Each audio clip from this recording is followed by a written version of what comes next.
your body? Yes. That is unusual. That's where I come in, Mr. Reed. We'd like to continue researching your case with a generous compensation for your time, of course. Why are you worried about how much they're worth? There's literally something wrong with me.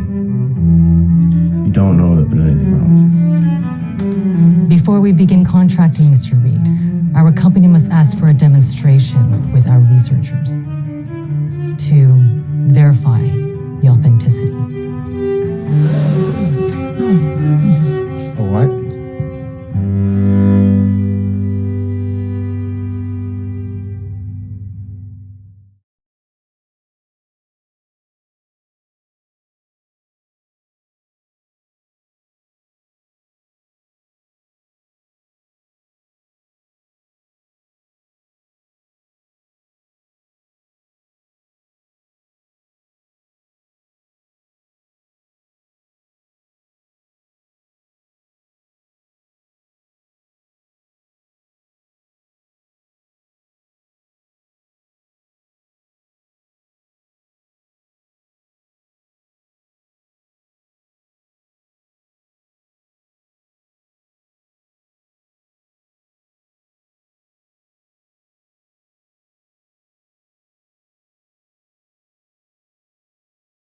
Hi, I'm Vincent Lamb, and today I'm here with the cast and crew of Auganic, which is one of the live-action short films which has qualified for consideration for the Academy Awards this year.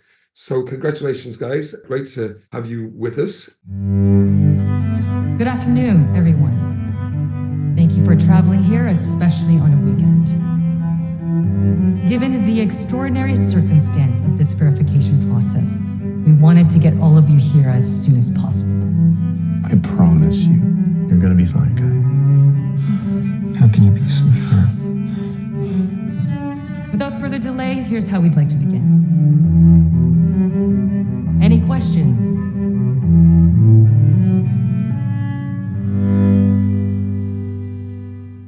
Let's just start off. I'll get each of you just to introduce yourselves. So, Crit, let's start with you. Hi, my name is Grit Komgrit Walagun, and I'm the director and writer of Auganic. And Matt. Yeah, I'm Matt, and I played Kai in the film. Go ahead, Ken. I'm Kenny Brain, and I played Nick. And King Louis. Hi, I'm King Louis, the producer of Auganic. Brilliant. Right. Great to have you with us. And thanks to all the press that have joined here. So, right. Yeah. Like I watched the film, Chris. It's bonkers. Like, I mean, like when I heard about it first, I was like, what's it about? So, yeah, it's an interesting one. Right. So tell me, first of all, just a bit about the film and what it's about and what on earth, or where on earth you got the inspiration to tell this story, Chris. Yeah, so Auganic is an LGBTQIA plus romantic drama about this gay couple who came across this special ability while they were having sex. And this phenomenon kind of came along with the financial promises that would test the boundary of their relationship, as well as they learn the meaning of what love and sacrifices mean to them. When it comes to the inspiration of this film, I think there's like a couple of aspects to it, because I don't think this film is just about one thing. And for me specifically, it started with my relationship with my work as an artist, which is been told through the main character, who is an artist as well. And it was during the time that I came from Thailand and I moved to Canada to basically start a filmmaking career. And the first thing that we have to do is to get a work permit and then become a permanent residency. And just because at that time there wasn't much going on in the film industry, that I could use that as like my path to my residency. So I fell back into graphic design background a little bit, and that's not necessarily something that I wanted to do anymore. And I felt like it was very daunting time in my life. But looking back at it now, I feel a sense of pride to what I have found my growth during that time. And I wanted to replicate that moment in time of my life in a film somewhere, and I didn't want to just like write about my own experience. So I starting to look back at my dream journal and trying to see like what interesting idea I came up with. over the years, and I've just found one that just said a guy who came gold, and I'm not sure where exactly that came from. I thought it was kind of like an interesting avenue to explore within the context of a romantic relationship, and that's where I started to like, oh hey, it kind of remind me a little bit of the folktale, the Golden Goose. So that's why I combined the two ideas together. Right. Yeah. I mean, it's a crazy idea, Chris. If you don't mind me saying, right? Like, when I heard it first, I was thinking, okay, this is going to be like a screwballs comedy or something, and then I was surprised that it's not really a comedy. It's quite sensitive, how it's dealt with, and I think that's what I love so much about it. That it's everything is played for real, and it feels like it's about something so much more than what we see on the surface. So give me your take on that. I mean, what I mean, was that important to you? I mean, to get the sensitivity across in the relationship. I mean, really, it's what's it about in your mind? I think when we were starting, or at least for me, when I started writing this film, you're right, like it's a very absurd idea, and I felt like, oh, I should have done it as a comedy. That makes sense. But then as I started developing the script as well as collaborating with everyone in King, my producer Matt and Kenny, my actors, as well as my cinematographer Joseph, we found that it's much more about these two people and not so much about the plot of the film. That's more like the goal is more like a metaphor representation of this relationship and not the other way around. So we found it that it's actually a more sensitive story, and that's why we decided to leave most of the comedic side away, and then focusing on the romantic side and what these two guys are going through together. And yeah, I think there's still a little bit of humor within the film, like those deadpan comedic moments that I think work well, just because we're not focusing on so much on the comedy, I think. Right. So there's two really lovely performances here from Matt and Kenny, who we've got with us. Really beautiful. So yeah, well done, guys. Yeah, I really liked it. Lovely chemistry between the two of you. There's a question here, like from one of the journalists about casting, right? So before we go to you, Matt and Kenny, do you want to just tell us a little bit about that, Chris, and what your thought process was like in casting these two leads? With the casting, I have worked with Kenny before on my previous film called Plantonic, which is a magical realism film as well. And I knew already like what he can bring to the table. And this role, when I was writing it, I already picturing him taking the role of Nick. So we had a conversation probably like a few months before we shoot, and I asked him if he wanna do it, and then he said yes. So we're like, great, we have Nick now. And then we start doing audition for the remaining roles, including one of the leading roles, Kai. And that took a while because it was during that time that so many production was shooting in Vancouver. And we found Matt through his audition tape, and then I asked him to come in to do a chemistry test with Kenny, because this is a film about a married couple after all, so the chemistry is really important. So we did that, and then we found our guy. Right. Okay. Well, right. So, Matt, first of all, right. There you are. Yeah. Okay. Yeah. A lovely performance. It's really great. I mean, we're kind of, I think the viewer is sort of on your side from the beginning, and you're very relatable and everything in the film. I love how you play everything for real. So, like, tell me what your thoughts were, like when you first heard this like crazy idea, and what the film was about, like. Yeah, I mean, because it's interesting, like what even Crit said in regards to like this was a time when, there's a lot of Vancouver actors getting casted, and I had just moved to Vancouver, like, and that was during the pandemic still. And so I was going through my own existential crisis. And so I don't know, but like, so I was on Actors Access and I read the premise, and it was kind of like, it was the same thing. I saw the premise and I was like, what the hell? This is like, I thought the same thing. And I think there's a lot of writer directors who will maybe make something provocative for the sake of being provocative. And so that was kind of my initial impression of it. But then Crit had sent me the script, and I realized how much thought and care and like how humanistic this story was. Like I fell in love with the script instantly. And so, yeah, I worked really hard on that audition, right? And obviously this sort of script, right, that has the potential to be, you know, either really, really good or absolutely terrible, right? Yeah, yeah, yeah, You yeah, know, yeah, I'm glad it turned out really good. You know, it's yeah. great. But I mean, were you apprehensive about that? That they I think, would end up in something that was just going to be absolutely terrible. Like, well, and I mean, yeah, what I was saying is like, there's just, I don't know, some like, you know, sometimes people, some artists can write a script, like make this premise, and it's like just, I don't know, maybe it's from a shallow place. Like I just knew when I read the script, it's like Crit is coming from like a very like I felt I could feel Crit bleeding on the page. And that's really important for like right, if we're choosing roles and everything. Like I think that's the mutual agreement between like a director and actor is kind of like I'm gonna give you my like soul, and Craig gave his soul to this script, and everyone like behind the scenes too, like the crew, everyone really put so much into this project, and I think that's something that definitely comes through in the film.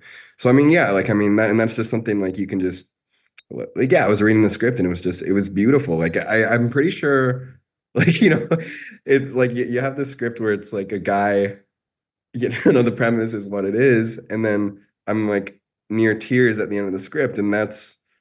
that was very profound to me. It's yeah, no, I mean, what makes it so interesting is that and surprising is that it's not a comedy. You know, it's a drama. Well, I guess there's comedic moments in it. Yeah, of course. Um, but okay, so tell me just a bit about, you know, your character first of all, and what you feel is going through Kai's head, you know, when he discovers this phenomenon. Yeah. Well, yeah, the I mean, I always like resonated with the melancholy and Kai, and I had some stuff in my own life that I was like, and again, because it's a story about artists, like an artistry and everything, I think it wasn't necessarily a huge reach for me at certain moments to get inside of this character and to try to understand that like really weird, surreal feeling he was going through in the sense that, I mean, even to like have the sense that he has some sort of gift or something was, I don't know, I think it was like the imposter syndrome of Kai was something I really resonated with, and how that imposter syndrome can sabotage you as a person, right? Like like how when those kind of things happen, when good things happen in life, I know for myself that there can be a psychology that starts to self-sabotage and like almost like wants to stifle that. And I think that's the thing that I really resonated with in Kai, where he felt like he was in this really contorted place. So that's what I would say was like, Right. and there's so much nuance within that, but yeah, that's what I would say It's initially. definitely an interesting role. Yeah, yeah. You don't see that every day. Like, so No. tell me, how are you? Hey, like, yeah, also a really lovely, grounded performance. I thought, you know, and that's what this film succeeds because of. I think because of these really nice, grounded performances. So you'd worked with Crit before, on was another film, was it? What, Plantonic? Is that what it's called? Iconic. Right. Also an interesting title, actually. I like both of the titles. Organic, Plantonic. Yeah, nice play on words there.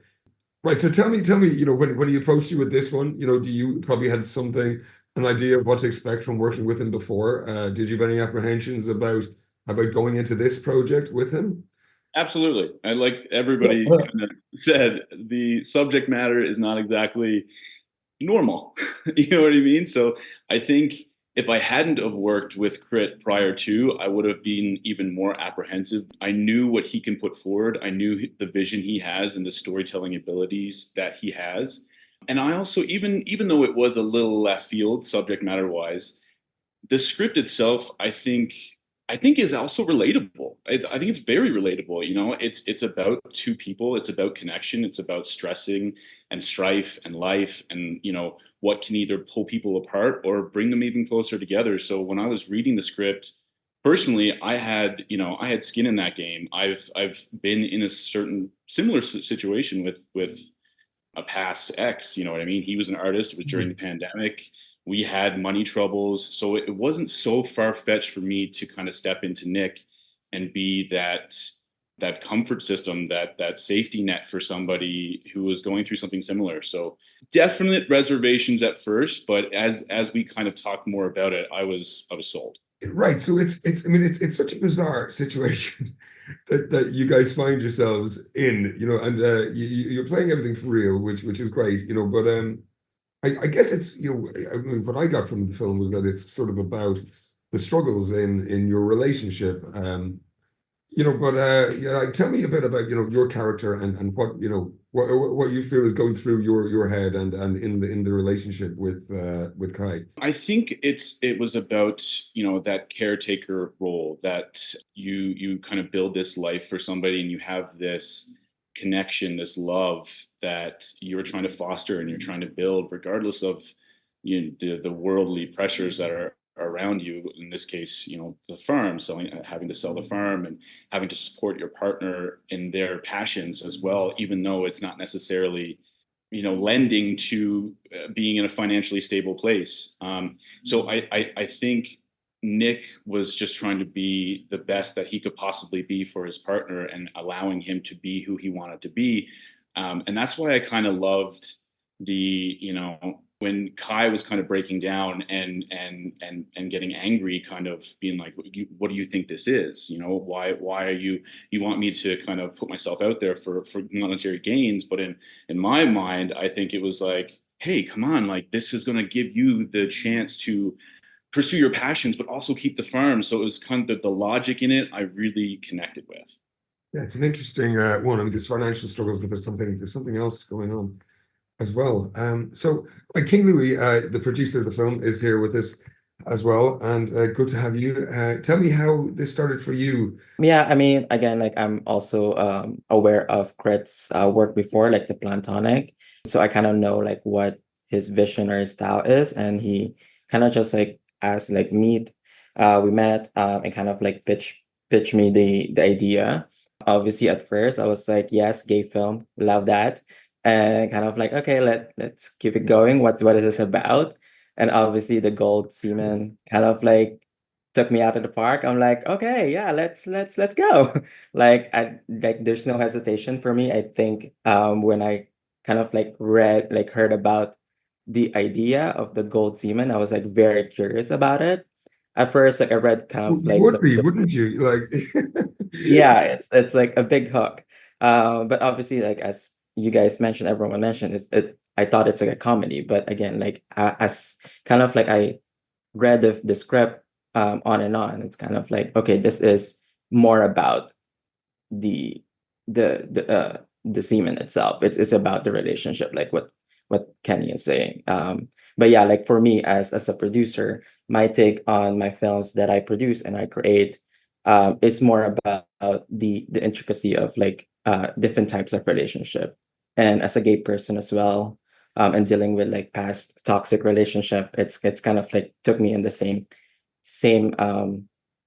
feeling about that. That's kind of like this story is more about the complication of like of being a part of the gay community in per se. So that's kind of like one of the ideas. That's kind of like, yes, I'll do this. I'll do the best I can to support your right.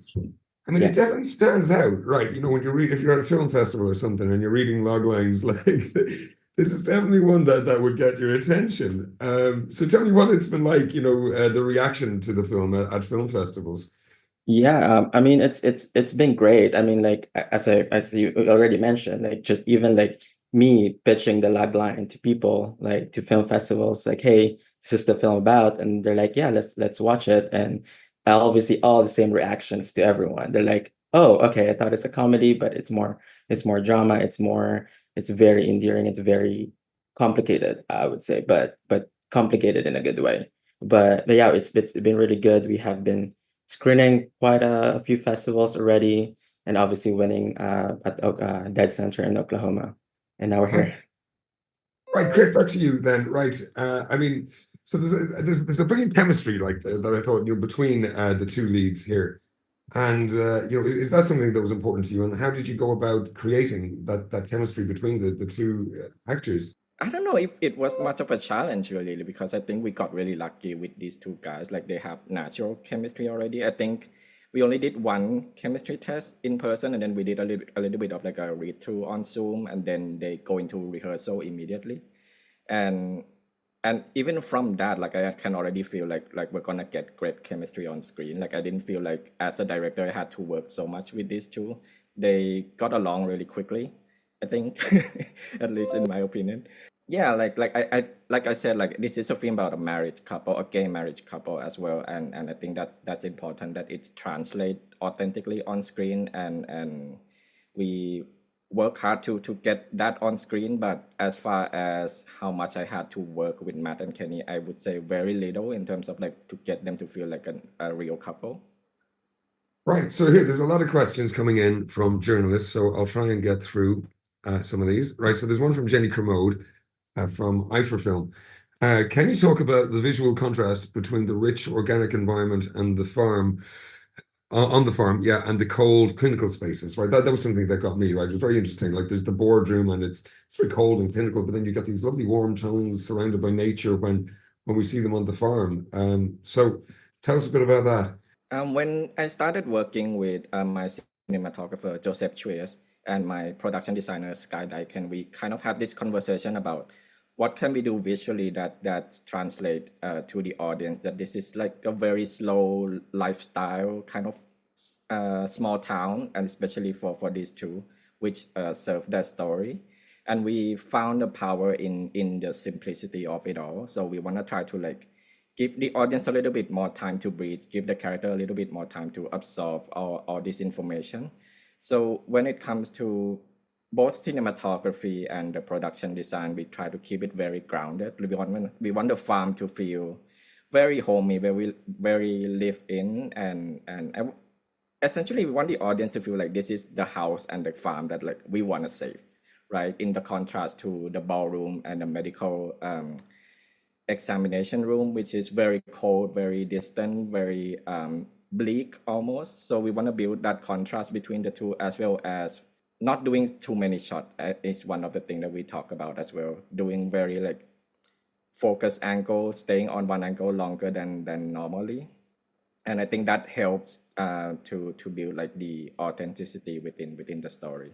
Okay, right. So from film business, for Kenny and Matt here, they said, right, so there's some sensitive scenes in the film. You know, how did you prepare for those? And you know, also what drew you to the script? You've kind of covered that, but yeah, okay. So talking about the sensitive scenes, right? I mean, there's, for example, there's a sex scene in the film. You know, is that something that you were apprehensive about? Matt, first, maybe do you want to take that, and then we'll move to you, Kenny?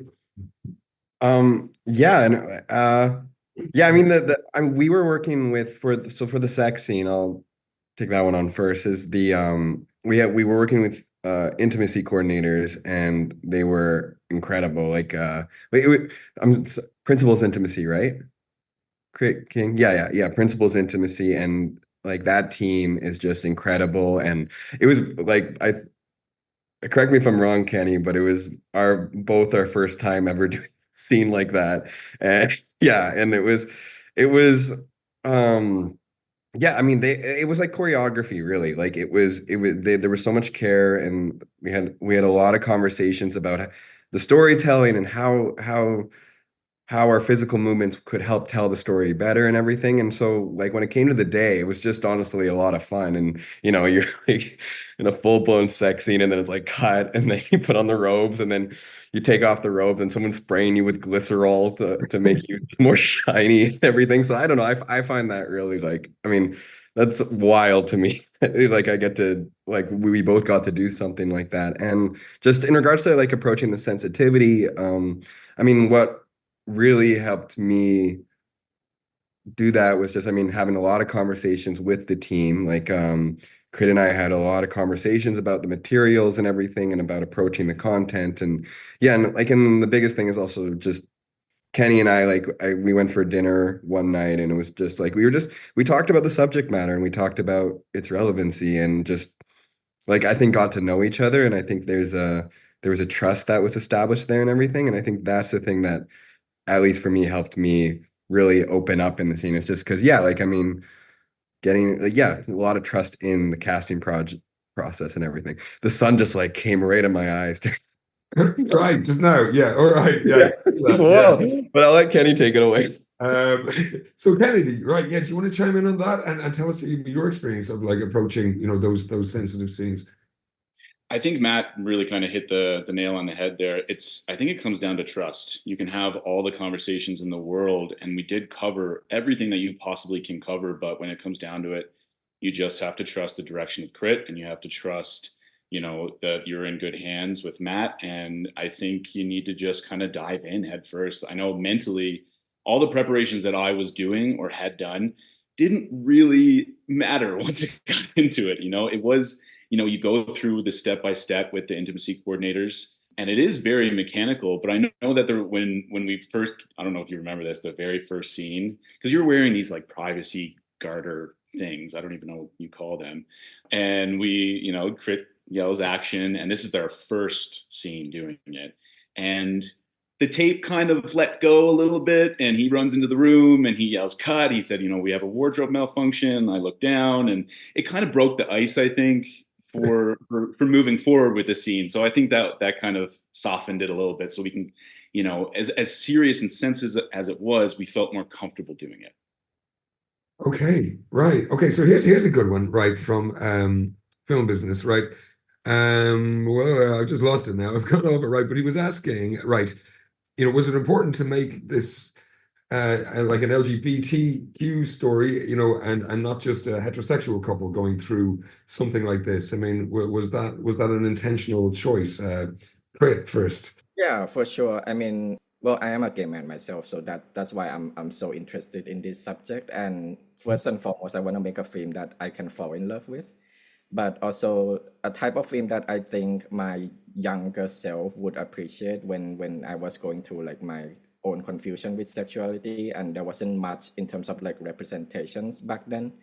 It was either we were pigeonholed into doing something very tragic, very traumatic with our experience, or something very comedy centric that it's almost like we're the butt of the joke. So when I feel like in this recent year there is a positive shift within the representation for sure, and while those very traumatic stories are still very important to tell, I feel like it's also important to tell the lighter story and a more hopeful representation of queer cinema, and something that I think my younger self would resonate with, and perhaps other people can resonate with this story as well, and that is kind of why I make it LGBTQ, as well as like showing the lighter side of our community. Right. Maybe King touch base on that as well. King, like was that an important reason for you to want to make this film as well? Yeah, definitely. Like, I think one thing for me is when I talk to directors is like, why are they the ones who need to tell the story? And I think, Crit is, like, as like, we share kind of like similar background. He's from Southeast Asia. I'm from Southeast Asia too. Like, he's Thai, I'm Filipino, and I'm also gay, very gay. So, I think for me, like coming after this story, I think one of the things that I kind of mentioned to him, and also to people that I spoke to regarding like producing contents, like queer contents, is like, I think for me specifically is Auganic is like a good representation of what kind of films we want to see as queer people. Again, like as Crit mentioned, like while all the other queer stories are good, like are relevant, like about bullying or like homophobia or like being made of fun of, or the gay best friend, I would say. I think for us, it's like I think we're not the right people to tell those stories. I myself, like I didn't go through that phase. So I think for me it's important for me to like just go deeper on like what kind of queer relationships are like. And though even though, like as I mentioned, those are great and relevant, I think there are other people who's best to tell those stories. And I think for us, Crit and I, like this is like the type of stories we want to tell and kind of like put in the LGBTQ table of like, and like these are the films that we want to put on. And again, also with like the social and political climate that we are in, I think it's important to just show, again, just more deeper on like queer relationships. Queer relationships are also dealing with like what gender or like what sex orientation you are in. Like this again, like this is about two couples dealing with something. Are they gonna stay together or are they gonna not? So again, it's universal. Okay, so Jonathan Bliss asks here, what was the biggest challenge in making the film? Hey, do you want to take that, Crit, and then I'll get your take on it as well, King. Crit, let's hear from you first. I want to add to the last point a little Oh yeah, bit. Yeah, this is about a gay couple, but it is also a very universal experience. But I also wanted to make sure that we're not just focusing on the darker side of being LGBTQ individuals, and also show that there's light in our everyday life, and like something as mundane as like taking care of the farm can be just as interesting showing it through a queer lens. And about the challenge about this film, I would say just because everybody was just so efficient, there's not too much of like the challenge when it comes to shooting the film and everything. But if I have to come up with one, it would be the last shot of the film where we have to show the gold liquid on top of Kenny. And when we were testing it, we were testing it on his arm, and we were like, okay, that's look great. It was shown on camera, and when we actually shot it, we have to put it on his stomach, which Kenny is a hairy guy, and the liquid kind of sink through his stomach quite a bit. That no matter how much we put it, it just won't show on camera. So we have to, okay, we're just gonna shoot the plate, and as much as I don't want to say fix it in post, we had to do that for that shot. oh really? That's Yeah, luckily, we got to work with this Trilly VFX, which where King was working with at the time, and they came in and helped us pretty much do that as a VFX. So the last oh, shot of the liquid was a VFX shot. it looks great. I wouldn't have known that was VFX. Right. So King, for you, what would you say was the biggest challenge with this film? I mean, obviously, this is like independent and self-funded film, Oh, is it? but I didn't know that. yeah, Right. I imagine it would be a tricky one to get funding for. yeah. I mean, Right. I mean, like that's also like a struggle. I think for me as a producer is like pitching it to other people is because like Hmm. the like the gold semen, and it's very intimate type of film. It's hard for people to kind of like again like they're pretty like, oh, like this is too much for me. So I think some people kind of like back off a little bit, but I I think would like imagine. Yeah. I mean, a lot of people thought you were crazy to be making yeah. this film, right? Yeah, but I think like the crew that we have, I mean, like this is like one of the smallest crew that I work with. We have like about less than what 20 people, like about including the cast, like about 25 people. So I guess like we did great. I mean, there's obviously like the usual locate like production challenges, but again we kind of push it through. But again, like I think what like as Kurt mentioned, like the challenge was the gold semen at the end, because I work with my team at Distiller VFX at the time, and we work on films like The Last of Us, which won us an Emmy. So I mean, Okay. like even for the team, it was hard. We were like trying to do any animatics or like anything Right. lighting make this look great, and our nose is like, is it too liquidy, is it too what kind of like thickness it would be. So but again, like we made it work, and the team at a distillery kind of did. You were shooting during a pandemic, am I right? Is it that was the time you were filming? Is that correct?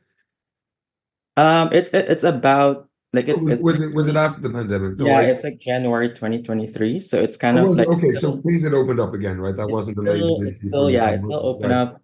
Yeah, it's still Okay, open up, right. but there's still like COVID parameters, I would say, was set. Right, right, okay. All right, so like back to the actors here. Like let's hear something more from Matt and Kenny. Like it seems very natural. I mean, like and the two of you seem very connected and natural together. I mean, was there much you had to do to kind of develop that bond? And was there improvisation with you guys, or is that all scripted? Matt, you want to take it first? Your Uh, voice off, Matt. Yeah. I because we would do a lot of rehearsals. Like the three of us, me, Crit, and Kenny, we did rehearsals, and I do remember we would talk about the script, and Crit was the writer, and yeah, we did play. Like I think Kenny and I would riff, and we'd rehearse, and I think we did change a few lines. I do remember we did do some edits on the script all together in collaboration, just talking about the story. So I think that was the extent of what we did. So we found a lot in rehearsal. That was a really important process, I think, for us to get more comfortable with on the shooting day and everything, which is why we were so efficient, I think. I don't know if Kenny, if you have anything else to add to that. Yeah, no, I think you kind of hit it there. Like us kind of getting to know each other a little bit prior to definitely helped. You know, like you said, going out for dinner and kind of seeing where we're both coming from, and even our just lives in general, I think will definitely helped. But there was a little bit of riffing here and there. I think the isms in between were kind of ad lib between both of us, like the little kisses here and there. And I know actually the final scene, the challenging one when we were the sunset, because we were going against light and also temperature, because it was freezing in that field. It's hard not to like do this while you're trying to be sensitive. I think I was a little bit more aggressive in the scene, because I felt like that was like my breaking point. I think that was a little bit off script from what Crit had originally envisioned, but yeah, I think it was just more so getting to know each other a little bit beforehand and just being comfortable with each other. So you had the time to work together. That's great. Yeah, well, I mean, it does create a lovely on-screen relationship and a great connection there. So here's one right from Heidi. She says the idea of sacrifices partners take in a relationship is universal, where you need to make sacrifices. So she's asking both of you, Kenny and Matt. Yeah, did you draw from a personal experience, if any, to depict that dynamic so well, the sacrifices in a relationship? Kenny, I don't know. Do you want to take that? Yeah, I would say absolutely. I think that, like I mentioned a little earlier on, that was part of the reason that I was so interested in this script, is that I had a similar experience where he was an artist, and being an artist during the pandemic isn't exactly fruitful. A lot of times it's very stressful, and having to be that comfort, to that safety net for somebody, and having to kind of be there for them as they're going through these challenges, was something that I had done previously. So that's kind of when we were going through the scenes, and I read the script, and then we finally actually executed it. That's where I was. I was actually just fully transported into that point in time where I had to be that for somebody. So it was pretty close to home. Okay, so right, we're actually kind of running out of time already, amazingly. So let me just come back to you, Chris. Like, I mean, what would you hope audiences would want to take away from the film after seeing it? I guess this film, what I try to do is that to show the element of the truth within this relationship through, even though it was through like this magical realism and with the folklore and everything. At the core, it is about how they compromise within the relationship, and it is about the artist coming to term with maintaining his artistic integrity, as well as willing to work for his partner. And yeah, I think that is a very universal type of stories, and I hope it resonates with the audience as well as gay audience. That's mainly who I want to reach out to the most. Right. Well, I mean, it's a great film. It's an interesting one. It certainly stands out. I love the sensitivity and the humanity that's there, which is, actually quite unexpected, and not necessarily evident on the surface. But really great. I'll be rooting for you and hope to see you there on the short list. So final question, I'll just ask you, what would it mean to you to make the short list for the Academy Awards with this film, Chris? I guess it would be anyone's dream to get there for sure. This is not the type of thing that we expected when we started making this film. Like, I wasn't having any thought about getting shortlist or even nomination or something like that.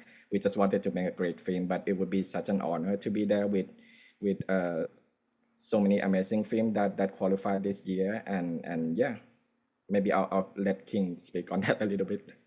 Okay, King, yeah, go ahead, yeah. No, I think for me, I think yeah, Crit mentioned like when we're making a film, it's just like yeah, we were just having fun. Let's create this great story and see what the audience will take away. Not expecting we're gonna get here, but I think like going to the short list will just kind of like elevate like what kind of like queer relationships are again as like the social and political climate that we are. Like we kind of want to see more of like this type of relationship and like how our type of relationship regardless of gender or sex orientation it's we're dealing with this intimacy identity and kind of like issues that we're having so having our film in that table and that stage is it's kind of like more uplifting and kind of like bring more queer stories to the forefront yeah Right. Well, hope you make it, guys. Thanks so much to the journalists there for all the questions. Matt, Kenny, thanks so much for joining us today. And Crit King, so nice chatting to you about the film. Well, I'll be rooting for you.